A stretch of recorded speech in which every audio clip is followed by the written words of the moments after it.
Hello there. What's up? I trust you are keeping well. Right. இன்னைக்கு நான் உங்களுக்கு புதிய ஒரு ஸ்ட்ரக்சர் பேட்டர்ன் ஒன்று சொல்லி தரப்போகிறேன். அதாவது ஏதாவது ஒரு விஷயத்தை நாங்கள் உறுதியாக செய்யுங்க, உறுதியாக இருங்க, உறுதியாக பார்த்துக்கொள்ளுங்க இப்படி சொல்லுவோம். ரைட். கதவை ஞாபகத்தோடு மூடிக்கொள்ளுங்க, கதவை உறுதியாக மூடிக்கொள்ளுங்க இப்படி சொல்லுவோம். ரைட்.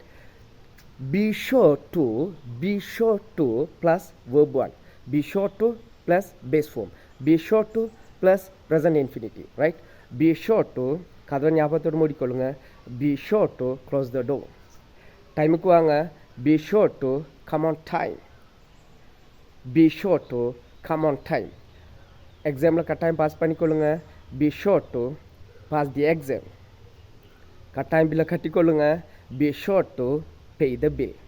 Right? கட்டாயம் இந்த லெசனை ப்ராக்டிஸ் பண்ணிக்கொள்ளுங்க. Be sure to practice this lesson. Be sure to practice this lesson. Okay then. நீங்கள் என்ன சொல்ல போகிறீங்க?